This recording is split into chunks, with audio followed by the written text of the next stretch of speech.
오늘 주시는 우리 하나님 말씀 같이 한번 읽겠습니다. 요한복음 1장 14절부터 18절 말씀을 교대로 한 절씩 읽겠습니다. 요한복음 1장 14절부터 18절입니다. 교대로 읽습니다. 말씀이 육신이 되어 우리 가운데 거하심에 우리가 그의 영광을 보니 아버지의 독생자의 영광이요 은혜와 진리가 충만하더라. 그에 대하여 증거하여 외쳐 이르되 내가 전에 말하기를 내 뒤에 오시는 이가 나보다 앞선 것은 나보다 먼저 계심이라 한 것이 이 사람을 가리킴이라. 우리가 다 그의 충만한 데서 받으니 은혜 위에 은혜로라. 율법은 모세로 말미암아 주어진 것이요 은혜와 진리는 예수 그리스도로 말미암아 온 것이라. 같이 읽겠습니다. 본래 하나님을 본 사람이 없으되 아버지 품에 독생하신 하나님이 나타내셨느니라. 아멘. 우리 옆에 분들과 함께 인사하겠습니다. 하늘 복 많이 누리십시오. 감사합니다. 우리 요한복음을 본문으로 지난주부터 말씀을 나누고 있는데요, 사도 요한은 요한복음을 태초에 말씀이 계시니라 라는 선언으로 시작을 하고 있습니다. 여기 태초에 말씀이 계셨다 할 때 그 말씀은 로고스다, 헬라어로는 로고스다 라는 말씀을 드렸고요, 그 당시 사람들이 가지고 있었던 로고스라는 개념은 단지 말, 언어 이런 뜻이 아니라 온 우주를 조화롭게 다스리는 신적 이성, 하나님과 인간 사이의 매개자, 이런 뜻을 가지고 있었다는 것을 말씀을 드렸습니다. 요한 사도는 이 헬라 문화권 속에서 살아가고 있는 사람들에게 너희들이 말하고 있는 로고스, 그 로고스가 바로 예수 그리스도시다 라는 것을 이야기하고 있는 것이죠. 그리고 그 말의 의미는 예수 그리스도는 보이지 않는 하나님을 우리에게 설명해 주고 또 나타내고 계시해 주시는 분이시다 라는 것입니다. 그것이 말씀이라는 단어의 의미였습니다. 오늘 말씀은 그 로고스이신 예수 그리스도께서 우리에게 하나님을 계시하기 위해서 인간의 몸을 입고 이 땅에 오셨다라는 것을 말씀하고 있습니다. 14절을 보십시오. 말씀이 육신이 되어 우리 가운데 거하심에 우리가 그의 영광을 보니 아버지의 독생자의 영광이요 은혜와 진리가 충만하더라. 아멘. 요한 사도는 그 말씀이 육신이 되어 우리 가운데 거하셨다, 그리고 우리는 그분을 통해서 하나님의 영광을 보았다고 말합니다. 그리고 그분을 통해서 우리에게는 은혜와 진리가 전해졌다라고 이야기하고 있습니다. 성육신 사건이 하나님께는 영광이 된 사건이고 오늘 우리에게는 하나님의 은혜와 진리를 전해주는 사건이다라는 것입니다. 그래서 오늘 말씀의 키워드는 성육신, 영광, 은혜, 진리입니다. 성육신 사건이 하나님께는 영광이 되었고 우리에게는 은혜와 진리가 되었다라는 뜻입니다. 근데 사실은 이것은 이해하기가 쉬운 개념은 아닙니다. 예수 그리스도께서 육체를 입고 이 땅에 오신 사건을 성육신이라고 부릅니다. 육체를 입고 이 땅에 오신 사건이죠. 근데 이 성육신의 본질은 하나님의 낮아지심입니다. 영원하신 하나님께서 시간 속에 들어오셨고 무한하신 하나님께서 유한한 인간의 몸에 자신을 제한하신 사건입니다. 높아지신 것이 아니라 낮아지신 거예요. 존귀하게 되신 것이 아니라 비천하게 되신 것입니다. 그런데 성경은 그것을 하나님께 영광이 되었다고 말합니다. 근데 우리 생각엔 높아지지 않고 낮아졌고 존귀하게 되지 않고 비천하게 되었다면 그것은 영광이 아니라 수치라고 말하는 것이죠. 그게 어떻게 영광이 되겠습니까? 그래서 1세기 사람들, 로고스가 육체를 입었다라는 말을 이해할 수가 없었습니다. 이해할 수 없는 개념이에요. 당시 사람들 속에 지배했던 헬라 철학은 이원론의 바탕을 두었습니다. 영은 선한 것, 육체는 악한 것. 그래서 이 육체는 영혼의 감옥. 이것이 사람들이 가지고 있는 지배적인 생각이었어요. 그런데 영이신 하나님이 육체를 입고 이 땅에 오셨다는 말, 그 말은 영광일 수가 없는 것이죠. 그래서 절대로 받아들일 수 없는 이야기가 성육신의 이야기였어요. 그래서 초대교회에 가장 먼저 나타난 이단은 예수님의 성육신을 부인하는 영지주의자들이었어요. 영지주의자들이라고 불리는 사람들이 예수님의 성육신을 부인했습니다.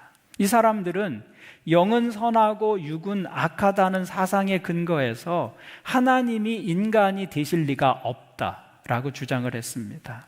그래서 하나님이 인간이 되신 것이 아니라 하나님이 예수라는 사람의 몸을 빌려서 잠시 활동하셨다, 그렇게 주장합니다. 예수라는 사람이 요단강에서 침례를 받을 때 하나님의 영이 그에게 임해서 그때부터 예수를 통해서 하나님께서 공적인 사역을 하시고 그 예수라는 사람이 십자가에 달려서 죽기 직전에 하나님의 영이 그를 떠났다, 그렇게 주장하는 것이 영지주의자들의 주장이었습니다. 그것을 신학 용어로는 가현설이라고 합니다. 가현설. 하나님께서 육체로 나타나신 것은 진짜로 인간의 몸을 입은 것이 아니라 육체를 가지셨던 것처럼 보였을 뿐이다. 하나님이 인간이 되신 것은 아니다. 가현, 가짜로 나타난 것이다. 이제 그런 이야기입니다. 근데 요한 사도가 이 요한복음을 쓰기 전에 이미 이 영지주의자들이 교회 안에서 활동하고 있었어요. 이단의 역사는 이렇게 뿌리가 깊습니다. 예수님의 십자가의 사건이 있은 지 50년이 되지 않았는데 이미 이단이 나타났어요. 그래서 예수님의 성육신을 부인합니다. 그들의 주장이 초대교회에 아주 큰 영향을 미치고 있었습니다. 그래서 요한일서 4장을 보면 요한 사도는 이 영지주의자들에 대한 위험을 우리에게 경고해 주고 있어요. 요한일서 4장을 보면 이렇게 요한 사도가 편지를 쓰고 있습니다. 사랑하는 자들아, 영을 다 믿지 말고 오직 영들이 하나님께 속하였나 분별하라. 영들이 하나님의 영만 있는 것이 아니라 거짓 영도 있다라고 말하면서 거짓 선지자가 세상에 나왔습니다. 그러면서 어떻게 분별할 것인가? 2절부터 보시면 이로써 너희가 하나님의 영을 알지니 곧 예수 그리스도께서 육체로 오신 것을 시인하는 영마다 하나님께 속한 것이요. 성육신을 인정하고 믿는 사람들은 하나님의 영에 속한 것이고, 3절에 보니까 예수를 시인하지 아니하는 영마다, 예수께서 몸을 입고 이 땅에 오신 하나님이시다라는 것을 시인하지 아니하는 영마다 하나님께 속한 것이 아니니 이것이 곧 적그리스도의 영이니라. 오리라 한 말을 너희가 들었거니와 지금 벌써 세상에 있느니라. 그러니까 초대교회 당시 사람들의 생각을 지배했던 것이 무엇인지를 우리가 명확히 알 수 있습니다. 그들은 육체는 더러운 것, 영은 깨끗한 것, 그런 사고를 가지고 살았어요. 그 주장에 의하면 하나님이 육체가 되었다는 말은 영광일 수가 없는 것이죠. 그건 수치입니다. 받아들이기 어려운 주장이었어요. 그런데 성경은 하나님께서 육체로 이 땅에 오신 사건을 영광이라고 이야기하고 있습니다. 그래서 예수님께서 탄생하시던 날 들에 있던 목자들에게 나타난 천사가 무엇이라고 노래했어요? 지극히 높은 곳에서는 하나님께 영광이요, 땅에서는 하나님이 기뻐하신 사람들 중에 평화로다. 지극히 높은 곳에서는 하나님께 영광이요, 땅에서는 하나님이 기뻐하신 사람들 중에 평화로다. 예수님의 성육신을 천사들은 하나님께 영광이다 라고 노래했습니다. 여러분, 이것은 매우 역설적인 이야기입니다. 성육신 사건은 사실은 하나님께서 본래의 영광을 버리신 사건입니다. 주님은 하나님으로서 받으셨던 그 모든 영광을 하늘 보좌에 내려놓고 인간의 몸을 입고 이 땅에 오신 것이죠. 이것은 한없는 낮아짐입니다. 성육신은 한없는 낮아짐이에요. 이것을 영광이라고 말할 수는 없을 것입니다. 거룩하신 하나님과 인간 사이에는 계산할 수 없는 거리가 있어요. 우리와 하나님 사이에는 존재론적인 차이가 있습니다. 인간끼리 좀 부자로 사는 사람이 좀 가난한 사람과 함께 어울렸다, 그런 차원의 이야기가 아닙니다. 좀 지체가 높은 사람이 지체가 낮은 사람과 함께 했다, 그런 정도의 이야기가 아니라는 것입니다. 하나님과 우리 사이에는 넘을 수 없는 존재론적 차이가 있어요. 함께 할 수 있는 존재가 아닙니다. 예를 들면 바퀴벌레와 인간은 같은 동물계이지만 그 존재에 있어서는 엄청난 차이가 있죠. 그 차이가 엄청나서 우리가 혐오할 정도예요. 가까이 하기 어렵죠. 바퀴벌레를 우리가 싫어하고 혐오하잖아요. 존재론적인 차이가 있는 것입니다. 그런데 그 바퀴벌레를 구하기 위해서 인간이 바퀴벌레가 되어야 한다면 누가 그 일을 하겠다고 나서겠어요?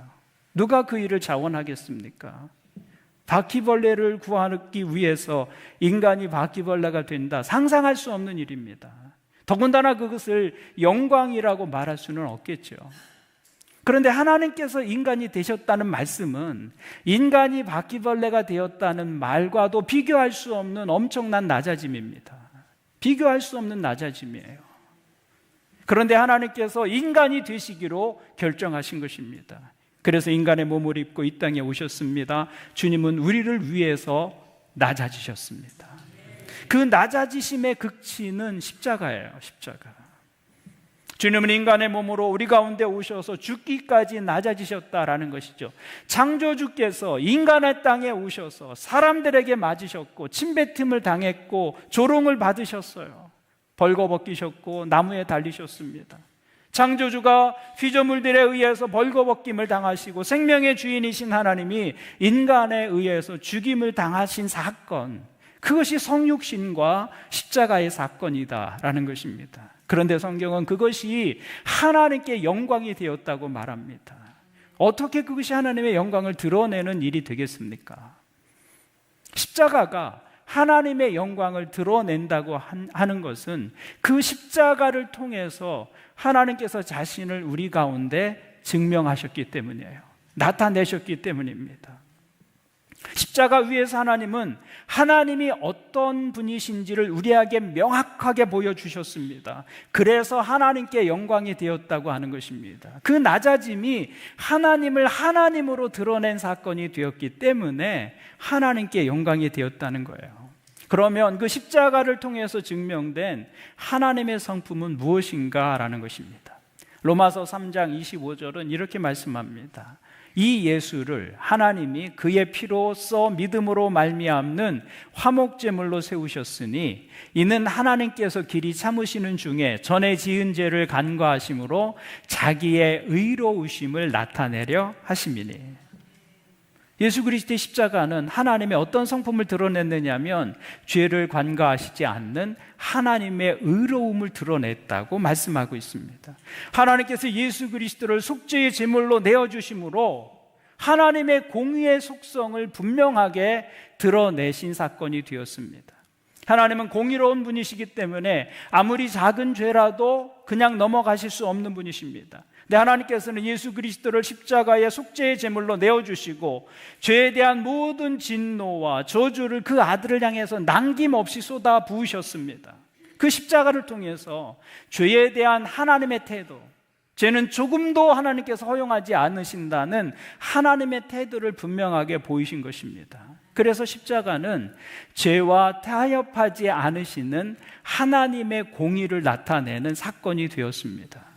동시에 십자가는 죄인들을 향한 하나님의 무한한 사랑을 증명하는 자리였습니다. 로마서 5장 8절은 이렇게 말씀합니다. 우리가 아직 죄인 되었을 때에 그리스도께서 우리를 위하여 죽으심으로 하나님께서 우리에 대한 자기의 사랑을 확증하셨느니라.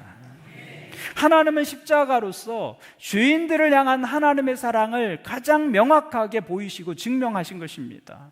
이렇게 십자가는 하나님을 증명하는 자리가 되었습니다. 하나님의 공의와 하나님의 하나없는 사랑을 동시에 드러나고 완벽하게 증명하신 사건이 십자가의 사건이었어요.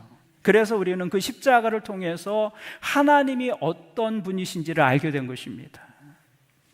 주님은 그 십자가 위에서 하나님이 어떤 분이신지를 우리에게 보여주시기 위해서 육신을 입고 이 땅에 오셔야만 했던 것이죠. 그게 성육신이고 그 성육신의 절정은 십자가의 사건이다라는 것이죠. 그렇게 해서 하나님께서 어떠한 분이신지 도무지 알지 못하는 인간에게 하나님을 보이시고 설명해 주신 것입니다. 그래서 예수 그리스도의 성육신과 십자가의 사건이 하나님을 우리 가운데 나타내 보이시는 하나님의 영광이 되었다고 말하고 있는 것이죠. 우리는 성육신 하신 그리스도를 통해서 하나님께 영광을 돌린다는 개념을 좀 다르게 생각하게 되었습니다. 우리는 흔히 하나님의 영광을 위해선 우리가 성공해야 하고 1등 해야 하고 잘 살아야 하고 잘 나가야 한다고 생각합니다. 세상에서 보란듯이 성공해야 하나님께 영광이 된다고 생각합니다. 그래서 기도할 때도 하나님의 영광을 위해서 부자가 되게 하시고 성공하게 하시고 좋은 직장, 좋은 대학 들어가게 하시고, 그런데 성경에는 그런 개념이 없습니다. 낮아지신 예수 그리스도의 영광이 우리에게 보여주고 있는 것은 내가 하나님의 뜻을 따라서 살아가고 있느냐라는 거예요. 내가 얼마를 가졌느냐, 내 삶의 위치가 어디냐 라는 것을 말씀하고 있지 않아요. 내가 삶의 자리에서 하나님의 뜻을 따라 살고 있느냐. 하나님의 관심은 1등이냐 꼴찌냐에 있지 않습니다. 내가 하나님의 뜻을 따라서 내 삶의 자리에서 살고 있느냐. 그래서 너를 통해서 하나님의 성품이 드러나고 너를 통해서 세상 가운데 하나님이 설명되어진다면 그것이 하나님께 영광이다라고 말하고 있는 것이죠. 우리는 하나님을 세상 가운데 보여주는 또 하나의 말씀으로 이 땅에 존재하는 존재들이기 때문에 그렇다는 거예요. 그것이 우리의 사명입니다. 하나님께서 말씀을 이 땅에 보내셔서 하나님을 알게 하셨듯이 우리 역시 또 하나의 말씀으로 세상 가운데 보내진 로고스다라는 것이죠. 그래서 나를 통해서 내 삶의 자리가 어디이든 하나님이 드러나고 나타내진다면 그것이 하나님께 영광이 되는 것이다. 1등 할 수도 있고요, 1등을 못 할 수도 있습니다. 부자가 될 수도 있고 부자가 안 될 수도 있어요. 그런데 1등하고 부자가 되고 성공해야만 하나님께 영광이 된다고 하는 것은 내 생각이지 하나님의 생각은 아닙니다. 성육신과 십자가가 우리에게 보여주고 있는 것은 하나님의 영광을 위한 삶은 자리의 문제가 아니라는 것입니다. 자리의 문제가 아니에요. 비록 낮은 자리에 처한다 해도 거기에서 하나님을 나타내 보이는 삶을 산다면 그것으로 하나님께 영광이 되는 것이죠. 그래서 마국간도 하나님께 영광이었어요.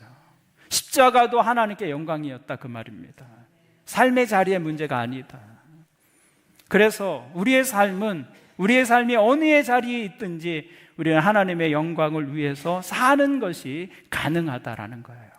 그래서 한국에서도 하나님의 영광을 위한 삶이 가능하고, 선교팀에 다녀왔던 그 중국의 삶의 자리는 다르지만 거기에서 하나님의 뜻을 따라 살아가는 사람들을 통해서 하나님은 영광을 받으시는 겁니다. 성도의 소명은 바로 거기에 있는 것이죠. 우리가 어디에서든 하나님을 설명하는 존재로 살아가는 것입니다. 주님께서 왜 성육신 하셨습니까? 하나님을 우리에게 설명해 주시기 위한 것이었어요. 왜 십자가를 지셨습니까? 하나님의 공의의 속성, 사랑의 속성을 우리에게 보여주시기 위한 것이었습니다. 그래서 내가 어느 자리에 있든지 나를 통해서 하나님의 속성이 드러나고 하나님이 설명되는 삶을 살게 되었다면 그것이 바로 하나님께 영광이 되는 것이죠. 그것이 바로 모든 그리스도인들의 사명입니다. 그래서 우리가 기억해야 할 것은 우리가 서 있는 자리가 바로 하나님께서 우리를 세상을 향한 설교자로 세우신 나의 강단이라는 것입니다. 나의 강단. 하나님은 우리를 세상을 향한 설교자로 세우셨습니다. 그래서 우리는 하나님께서 세상에 보내신 또 하나의 말씀으로 살아가고 있는 것이죠. 여러분이 서 계신 자리가 바로 여러분의 강단입니다. 저는 여기 이 강단에서 하나님을 지금 설명하고 있습니다.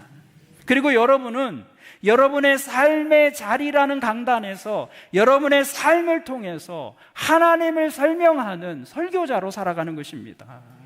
그것이 하나님의 부르심이에요. 오늘 예배하는 여러분들이 여러분의 삶으로, 여러분의 삶의 자리라는 그 강단에서 하나님을 설명하는 또 하나의 말씀으로 살아갈 수 있기를 주님의 이름으로 축원을 드립니다. 또한 성육신 사건을 통해서 하나님께서 우리에게 보여주신 것은 은혜와 진리였다고 말씀합니다. 은혜와 진리였다. 14절을 다시 보겠습니다. 말씀이 육신이 되어 우리 가운데 거하심에 우리가 그의 영광을 보니 아버지의 독생자의 영광이요 은혜와 진리가 충만하더라. 성육신 사건을 통해서 하나님께서 우리에게 주신 것은 은혜였고 진리였다는 거예요. 먼저 성육신을 통해서 우리 가운데 주신 하나님의 은혜가 무엇입니까? 고린도후서 8장 9절은 이렇게 말씀하고 있습니다. 우리 주 예수 그리스도의 은혜를 너희가 알거니와. 그러니까 그리스도를 통해서 은혜 주셨다는 거예요. 우리 주 예수 그리스도의 은혜를 너희가 알거니와 부요하신 이로써 너희를 위하여 가난하게 되심은 그의 가난함으로 말미암아 너희를 부요하게 하려 하심이라. 성육신 하신 주님께서 우리에게 주신 은혜가 무엇입니까? 가난한 자로 하여금 부요케 했다는 것입니다. 이것이 그리스도의 낮아지심의 신비예요. 그리스도의 낮아지심은 우리를 높이시기 위한 것이었어요. 그리스도의 가난해지심은 우리를 부요케 하시기 위한 것이었어요. 그래서 이 낮아짐의 원리는 마치 시소의 원리와 같습니다. 시소의 한쪽이 낮아지면 다른 쪽이 높아지죠. 바로 이것이 낮아짐과 섬김의 원리입니다. 우리가 누구를 섬길 때 내가 낮아진 만큼 섬김을 받는 사람이 높아지는 거예요. 그래서 우리 주님께서 우리를 섬기시려고 낮아지셔서 이 땅에 오셨고 십자가에서 죽기까지 순종하셨습니다. 그것 때문에 그분이 이 땅에서 당하신 일의 정반대의 일이 우리에게 일어난 것이에요. 마치 시소처럼 정반대의 일이 우리 가운데 일어난 거예요. 예수 그리스도께서 우리 대신 체포되셨고 결박당하셨어요. 그래서 우리는 죄의 결박으로부터 해방되게 된 것입니다. 낮아짐의 원리예요. 예수 그리스도께서 우리 대신 하나님께 버림을 받으셨습니다. 그래서 우리는 하나님께 받아들여지게 된 것입니다. 예수 그리스도께서 우리 대신 십자가 위에서 발가벗김을 당하셨습니다. 그래서 우리는 의의 세마포 옷을 입게 된 것입니다. 예수님은 우리 대신 가난해지셨고 우리는 그분의 가난해지심 때문에 부요하게 되었다는 것이죠. 예수님은 우리 대신 거절을 당하셨습니다. 그래서 우리는 하나님께 환영받는 존재가 되었습니다. 예수님께서 우리 대신 상처를 입으셨습니다. 그래서 우리는 나음을 얻게 된 것입니다. 예수님께서 우리 대신 목마르셨습니다. 그래서 우리는 생수를 마시게 된 것입니다. 예수 그리스도께서 우리 대신 죽으셨습니다. 그래서 우리는 새 생명을 얻게 된 것이죠. 이게 낮아짐의 원리예요. 예수 그리스도께서 낮아진 만큼 우리가 높아진 것입니다. 우리는 하나님처럼 높아지려고 했어요. 에덴 동산에서. 그런데 우리가 높아지려고 한 만큼 예수 그리스도께서 낮아지셨어요. 그래서 거기에서 구원이 시작된 것이죠. 그래서 예수 그리스도의 낮아지심이 우리에게 은혜가 되었다고 말하는 것입니다. 그것이 낮아짐의 신비이고 복음의 비밀입니다. 저는 여러분들이 이 복음의 비밀을 깨닫는 믿음 되기를 바랍니다. 또한 예수 그리스도의 낮아지심이 우리에게 무엇을 가져다 주었느냐? 구원의 진리를 가져다 주었다고 말합니다. 예수 그리스도의 낮아지심이 우리에게 가져다 준 진리는 그리스도 외에는 구원의 길이 없다는 진리입니다. 다른 길이 없습니다.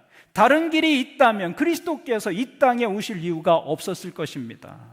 주님께서 인간의 몸으로 이 땅에 오셔서 십자가를 지신 이유는 그 십자가 외에는 인간을 구원할 다른 길이 없었기 때문입니다. 우리의 죄를 씻는 유일한 방법은 예수 그리스도의 보혈밖에는 없다고 말씀하고 있는 것이죠. 그래서 사도행전 4장은 우리에게 이렇게 말씀합니다. 다른 이로서는 구원을 받을 수 없나니, 성경은 분명하게 말씀합니다. 다른 이로서는 구원을 받을 수 없나니 천하 사람 중에 구원을 받을 만한 다른 이름을 우리에게 주신 일이 없음이라 하시더라. 여러분, 이것이 복음의 유일성이에요. 복음의 유일성. 그런데 사람들은 이 복음의 유일성, 구원의 유일성을 독선이라고 말합니다. 기독교의 독선이다. 왜 예수 그리스도 외에 다른 길이 없다고 말하느냐? 왜 예수 그리스도만을 믿고 따라야 한다고 말하느냐? 사람들은 이의를 제기합니다. 사람들은 예수 그리스도가 구원의 유일한 길이라는 사실을 믿으려고 하지 않습니다. 그래서 어떤 사람은 산 정상에 오르는 길, 구원은 그런 것인데 산 정상에 이르는 길이 여러 갈래 있지 않느냐? 기독교는 그 여러 갈래 길 가운데 하나일 뿐이다. 너희만 길이라고 말하지 말라. 그건 독선이다. 그렇게 이야기하죠. 그러나 여러분, 구원에 이르는 길과 산에 오르는 길은 같지가 않아요. 그건 우리의 생각일 뿐이에요. 사람들은 이상합니다. 자기의 몸의 생명을 위해서는 의사의 말을 신뢰합니다. 그러나 자신의 영적인 생명을 위해서는 영혼의 의사이신 하나님의 말씀을 신뢰하려고 하지 않습니다. 제 아내가 10여 년 전에 암이 발견되어서 수술을 받게 되었습니다. 의사는 그 암을 해결하는 유일한 방법은 수술밖에 없다고 이야기했어요. 그래서 아무 말 없이 수술에 동의했고 수술대 위에 올랐습니다. 사람들은 자기 육체에 대해서는 그렇게 반응합니다. 의사가 이 길밖에는 다른 방법이 없다고 하는데 사람들은 이의를 제기하지 않습니다. 당신의 말은 독선적 아닙니까? 왜 길이 하나밖에 없다고 말합니까? 산에 오르는 길은 여러 갈래인데 왜 당신은 길이 하나밖에 없다고 말합니까? 산에 오르는 길과 그 환자를 치료하는 길이 어떻게 같습니까? 구원에 이르는 길과 산에 오르는 길이 어떻게 똑같아요? 그런데 사람들은 자기 영혼에 대해서는 하나님께서 내리신 진단을 거절합니다. 의사 앞에서는 당신은 암입니다. 그러면 왜 내가 암이냐고 항의하지 않아요. 암일 리가 없다고. 그렇게 하지 않습니다. 당신 암입니다. 그러면 그럼 제가 어떻게 해야 합니까? 이렇게 묻죠. 이렇게 묻죠. 그런데 자기 영혼에 대한 하나님의 진단은 거절합니다. 모든 인간은 죄인이라고 하는데 내가 왜 죄인이냐고 말합니다. 그게 우리의 모습이에요. 하나님께서 우리의 영혼에 대해서 내리신 그 진단에 대해서는 이의를 제기합니다. 내가 왜 죄인이라고 따지고 왜 구원의 길은 하나밖에 없다고 따집니다. 그것이 우리의 영혼의 모습입니다. 자기 육체를 위해서는 의사의 진단과 의사의 방법을 100% 신뢰하며 따르지만 우리를 지으시고 우리의 인생을 계획하신 그 하나님이 우리의 영혼에 대해서 말씀하시는 것은 신뢰하려고 하지 않습니다. 오히려 그럴 리가 없다고 말합니다. 그럴 리가 없다고. 성경은 바로 그것이 우리가 우리 마음에 하나님을 두기를 싫어하기 때문에 그렇다. 그것이 죄라고 말하고 있는 것이죠. 구원에 대해서 말할 때 저도 아무 것이나 믿으면 됩니다. 진실하게만 믿으세요. 그렇게 말하고 싶습니다. 그럼 우리가 고민하지 않아도 되잖아요. 전도할 이유가 없죠. 우리가 어떤 영혼을 붙들고 가슴 아프게 울면서 기도할 이유도 없습니다. 그러나 저는 그렇게 믿는 것이 안전하다고 말할 수 없습니다. 성경이 그렇게 말씀하고 있지 않기 때문입니다. 성경은 분명하게 오늘 우리에게 말씀해 주고 있습니다. 사도행전 4장을 다시 보면 다른 이로서는 구원을 받을 수 없나니 천하 사람 중에 구원을 받을 만한 다른 이름을 우리에게 주신 일이 없음이라 하였더라. 요한복음 14장을 보시면 예수께서 이르시되 내가 곧 길이요 진리요 생명이니 나로 말미암지 않고서는 아버지께로 올 자가 없느니라. 다른 길이 있었다면 예수 그리스도께서 이 땅에 오셔서 십자가를 지실 이유가 없었을 것입니다. 그래서 예수 그리스도의 낮아짐이 우리에게 주시는 진리가 무엇이냐? 다른 길 없다 그거예요. 다른 길 없다. 주님께서 인간의 몸으로 오셔서 피조물들에게 매맞고 침뱉음을 당하고 조롱을 당하시고 발가벗겨서 그 수치와 고통을 받으실 이유가 어디에 있었겠습니까? 하나님께서 인간이 되신 것은 그 길이 유일한 길이기 때문입니다. 그래서 그리스도의 성육신과 십자가 앞에서 우리는 복음의 유일성을 알게 되는 것입니다. 그 길밖엔 구원의 다른 길이 없습니다.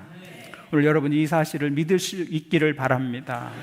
그래서 이 복음의 유일성은 복음 전파의 사명으로 우리에게 다가오게 되는 것이죠. 그 길밖에 없는데 그걸 전해주지 않으면 사람들은 구원의 길을 알 수가 없는 것입니다.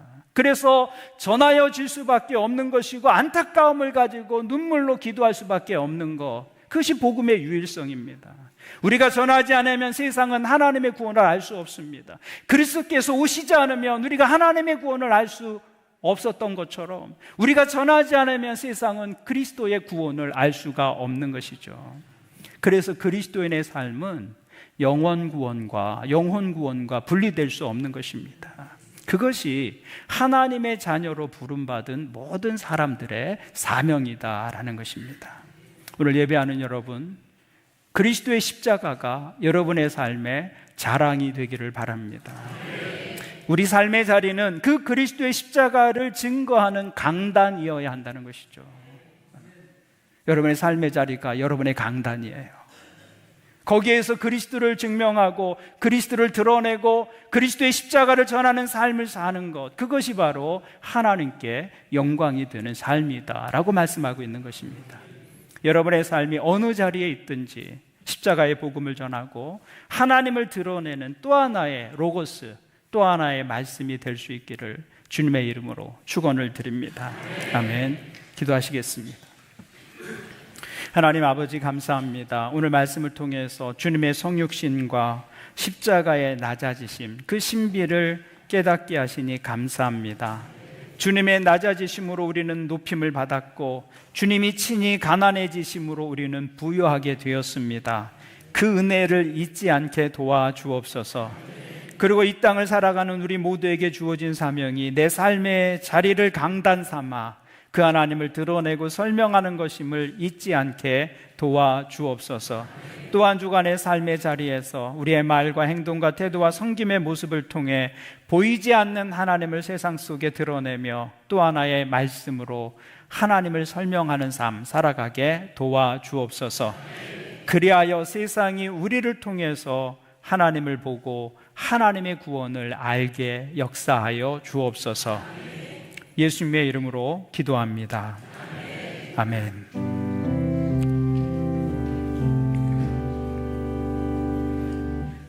우리 자리에